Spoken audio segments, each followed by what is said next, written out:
नमस्कार। पश्चिम बंगाल को लेकर चुनावी हलचल तेज हो चुकी है और उसी बीच सर्वे के लेटेस्ट ओपिनियन पोल के आंकड़े भी सामने आ चुके हैं। ताजा सर्वे के हिसाब से पश्चिम बंगाल में अगली सरकार किसकी बनने जा रही है और सीएम की सबसे बड़ी पसंद इस समय कौन नजर आ रहा है, इसको लेकर चौंकाने वाले आंकड़े सामने आ रहे हैं। पश्चिम बंगाल को लेकर गृह मंत्री अमित शाह का भी यहाँ पर दौरा हो चुका है और उसके बाद पश्चिम बंगाल में यहाँ पर चुनावी हलचल काफी बढ़ चुकी है और पश्चिम बंगाल को लेकर ममता बनर्जी ने गृह मंत्री पर कई बड़े आरोप भी लगाए हैं, क्योंकि रेड के दौरान जिस कार से यहाँ पर जो है सारा कुछ मामला देखने को मिला है, उसके बाद पश्चिम बंगाल में माना जा रहा है कि क्या खेला होने जा रहा है या फिर बदलाव और सत्ता परिवर्तन की लहर क्या बंगाल में दिखाई दे रही है। क्योंकि भारतीय जनता पार्टी दिल्ली की तर्ज पर बंगाल में सरकार बनाने का दावा करती नजर आ रही थी।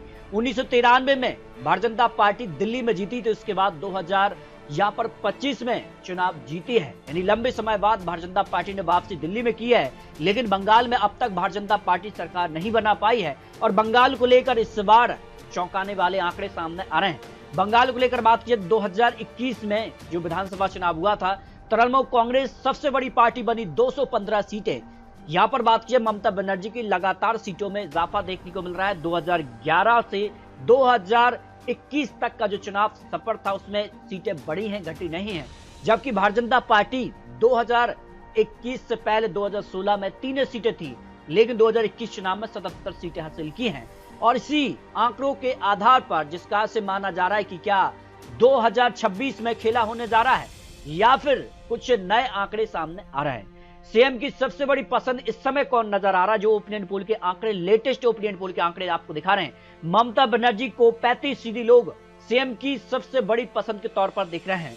यहाँ पर समय के भट्टाचार्य को 15%, अभिषेक बनर्जी को 6% और शुभेंदु अधिकारी को 21% लोग सीएम के तौर पर पश्चिम बंगाल में देखना चाहेंगे। यानी इस मामले में पश्चिम बंगाल में ममता बनर्जी काफी आगे नजर आ रही हैं। लेकिन ममता सरकार के कामकाज से कैसा यहाँ पर माहौल है और क्या यहाँ का आंकड़ा है, इसमें अच्छा कहने वाले 38% लोग कह रहे हैं कि बंगाल में ममता बनर्जी का जो कामकाज है वो अच्छा रहा है। औसतन आंकड़ा जो 15% है, खराब कहने वाले 14% करीब आ जाते हैं। जबकि पश्चिम बंगाल में नई सरकार के लिए किस पार्टी को वोट लोग कर सकते हैं, तो टीएमसी को 40% लोग पश्चिम बंगाल में वोट कर सकते हैं, भारतीय जनता पार्टी 31% और कांग्रेस और लेफ्ट को 7% लोग यहाँ पर वोट कर सकते हैं।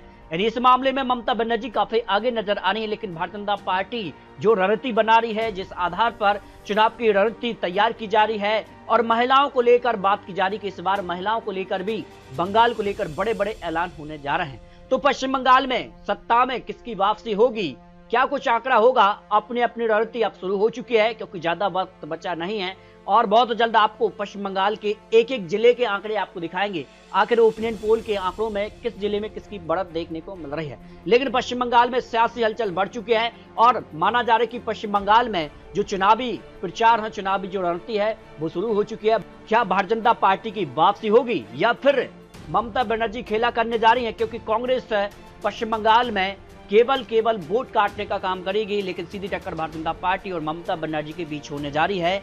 लेकिन क्या कुछ आंकड़ा होगा और इसको लेकर बहुत जल्द आपको नए आंकड़े, नया महत्वपूर्ण विश्लेषण दिखाने जा रहे हैं। तो आपको क्या लगता है, बंगाल को लेकर अपेक्षा रख सकते हैं क्या भारतीय जनता पार्टी की वापसी या फिर यहाँ पर जो है ममता बनर्जी की लगातार चौथी जीत होने जा रही है, इसको लेकर अपेक्षा रख सकते हैं। मिलते हैं और नए आंकड़ों के साथ, तब तक लीजिए जय भारत।